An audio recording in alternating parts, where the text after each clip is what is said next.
Hello viewers, நான் IS ரெசிபிலேருந்து Banu Shankar பேசுகிறேன். இன்றைக்கி வந்து அந்த இது நம்ம சமைக்கும் போது எக்ஸ்ட்ரா இருக்கிற வெஜிடபிள்ஸ் எல்லாம் கொஞ்சம் தனியாக எடுத்து வைப்போம், இது ஜாஸ்தியாக இருக்குது அப்படின்னு சொல்லிட்டு அந்த மாதிரி எடுத்து விட்ட வெஜிடபிள்ஸ் எடுத்து ஒரு கூட்டு பண்ணி இன்றைக்கி ஒரு ரசம் பண்ணேன்னா அது இன்றைக்கி ஃபுல் லஞ்ச் நமக்கு கிடச்சிடும். அதில் எடுத்து வச்ச வெஜிடபிள்ஸ் வந்து சுரக்காய் ஒரு சின்ன துண்டு இருந்தது. அப்புறம் வந்து அதோட ஆட் பண்ணுறதுக்காக வேண்டி ஒரே ஒரு உருளைக்கிழங்கு போட்டேன். உருளைக்கிழங்கு போட்டானாக்கா டேஸ்ட்டு வாசனையாக இருக்கும். அடுத்தது வந்து ஒரே ஒரு கேரட் போட்டேன். உங்களுக்கு பட்டாணி நீங்கள் இருந்ததுனாக்கா பட்டாணி, பச்சை பட்டாணி ஆட் பண்ணிக்கலாம். அப்புறம் வந்து அதுக்கு காரத்துக்கு 2 பச்சை மிளகாய், 2 வெத்த மிளகாய், 2 பச்சை மிளகாய், 2 வெத்த மிளகாய், அப்புறம் வந்து மஞ்சப்பொடி, உப்பு, கொஞ்சம் தேங்காய் வாசனைக்கு, அப்புறம் வந்து கொஞ்சோண்டு சாம்பார் பொடி, அதுவும் ஃப்ளேவருக்காக வேண்டிதான். அப்புறம் கொஞ்சம் பெருங்காய பொடி.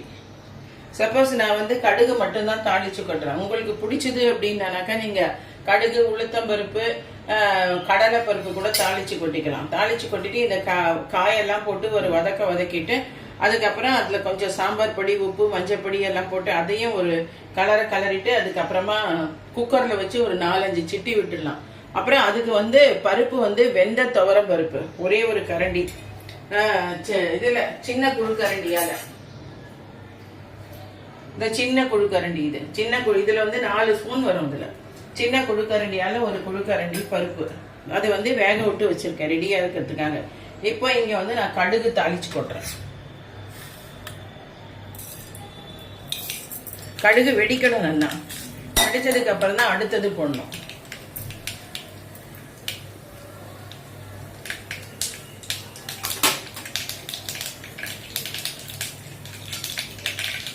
கடுகு வெடிக்காம போட்டா அது இதுவாயிடும், உங்களுக்கு வாசனையா இருக்காது.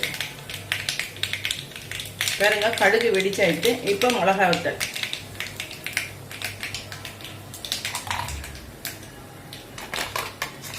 அடுத்தது வந்து பச்சை மிளகா,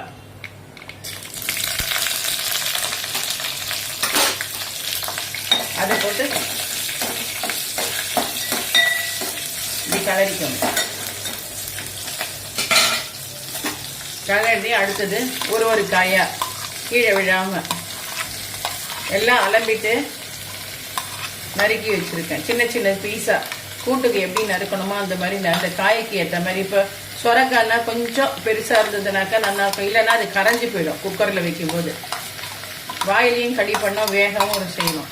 இந்த கடலைப்பருப்பு, உளுத்தப்பருப்பு சொன்னால ஒரு சிலருக்கு கடிப்பட வாயில கடிக்கிறது கஷ்டமா இருக்கும். அதனால கடலைப்பருப்பு, உளுத்தம்பருப்பு எல்லாம் ஆப்ஷன்ல விட்டான். இந்த பாரு, இப்ப போட்டாச்சா.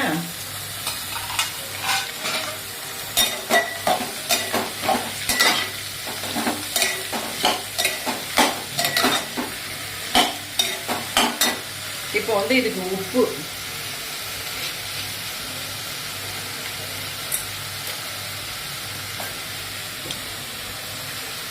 மஞ்சப்பொடி,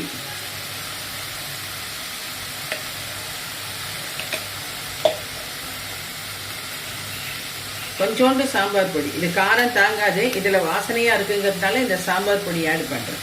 கலரும் அழகா கிடைக்கும் உங்களுக்கு. கூட்டு வந்து நல்லா திதிச்சுன்றதா தான் நல்லா இருக்கும்.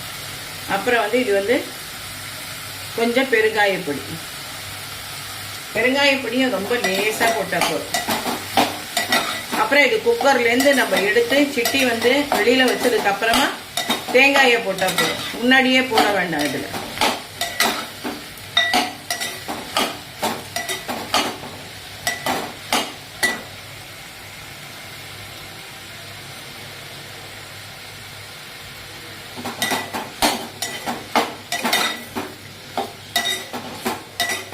கொஞ்சம் ஒரு 4 கலரினாக்கா எல்லாம் அழகா இதுவாயிடும், ஈவனா சேர்ந்துடும். இந்த பாரு, இப்போ இதுக்கு வேணுங்கிற தண்ணி, அதுவே தண்ணி விட்டுரும். சொரக்காய் இருந்தாலும் கொஞ்சம் தண்ணி வேகறதுக்கு வேணும். இந்த பாரு, அது முழுகிற அளவுக்கு விட்டா போறோம். இப்ப அப்படியே தூக்கி குக்கர்ல வைக்க வேண்டியது. அது கொஞ்சம் ஒரு கொதி வந்த உடனே இந்த தூக்கி அப்படியே குக்கர்ல வச்சுட்டோம் அப்படின்னா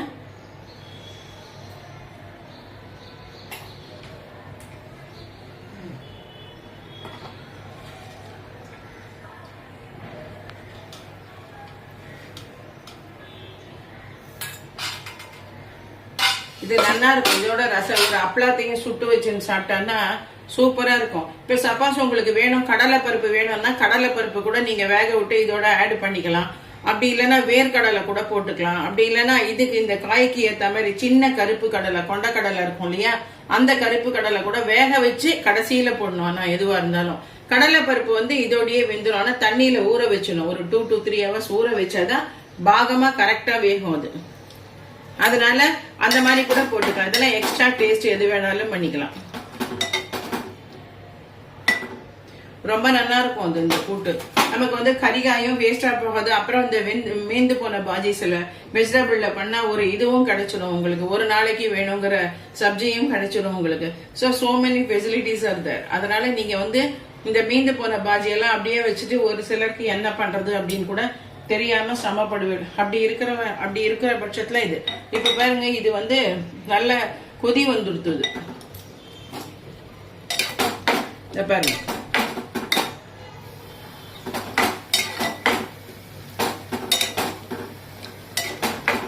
அவ்வளவுதான். இதை அப்படியே தூக்கி நம்ம குக்கருக்குள்ள வச்சுட்டோம்னு வச்சுக்கோங்க. ஒரு 4 சிட்டி இல்ல 5 சிட்டி கூட வரலாம், தப்பே இல்லை.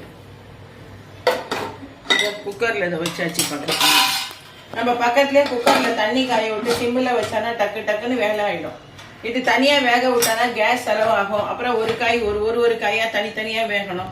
குக்கர்ல வச்சுட்டோம்னா ஈவனா வெந்துடும். இப்ப ஒரு 5 சிட்டி தாராளமா 5 கண்டிப்பா வரணும்.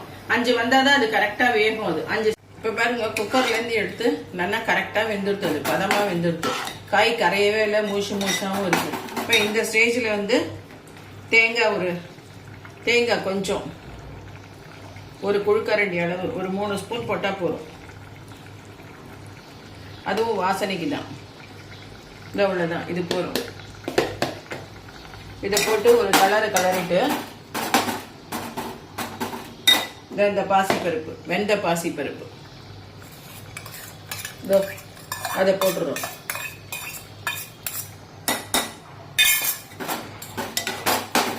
கொஞ்சம் தண்ணியை ஊற்றிட்டு அவ்வளோதான். இது நல்லா கொதிக்கணும். இதுக்கு வந்து துளியோண்டு, இது வந்து ஐஸ்கிரீம் ஸ்பூனு, சின்ன ஸ்பூனால இதோ கொஞ்சம் அரிசி மாவு போட்டால் சேர்ந்துன்னு இருக்கும். அது தனித்தனியாக இருக்காது. இது தண்ணி தனியாக தான் தனியாக அந்த மாதிரி இருக்காது, சேர்ந்த மாதிரி இருக்கும். அவ்வளோதான். இது ஒரு 5 நிமிஷம் கொதிச்சாச்சுன்னா தீர்ந்து போச்சு. கருவேப்பிலை இருந்தால் கருவேப்பிலையை போட்டுக்கலாம். கொத்தமல்லி இதுக்கு வந்து சேராது. இதோ நல்லா ஆயிடுது. இது வந்து ஒரு 2 நிமிஷம் கொதிச்சா கெட்டி ஆயிடும். அப்புறம் பாத்திரத்துல மாத்தி வைக்க வேண்டியதுதான். இப்ப பாருங்க எவ்வளவு நல்லா வந்திருக்கு. இது கலரும் எவ்வளோ அழகா இருக்கு.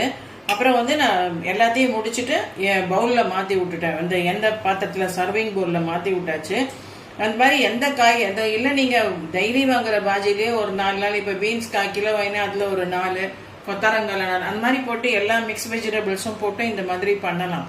ரொம்ப நல்லா இருக்கும். இப்போ வெண்டைக்காய் நீங்க போடணும் அப்படின்னாக்கா மெலிசா சீவி அதை வந்து தாளிச்சு கொட்டுற எண்ணெயிலே அழகா டீப் ஃப்ரை பண்ணி தனியா வச்சுட்டு மேலாக அப்படியே ஸ்ப்ரெட் பண்ணிடலாம். சாப்பிடும்போது போட்டுட்டாக்கா அது கிறிஸ்பாவும் இருக்கும், டேஸ்டியா இருக்கும். அந்த வெண்டைக்காயோட ஸ்மெல்லும் ரொம்ப நல்லா இருக்கும்.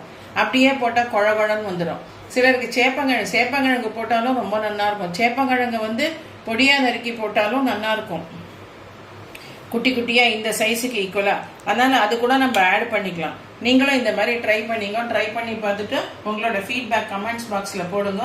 கூடிய சீக்கிரம் இன்னொரு டிஷ்ஷோட உங்களை வந்து பார்க்குறேன். அதுவரை உங்களிடமிருந்து விடைபெறுவது IS recipe Bhanushankar. Bye by.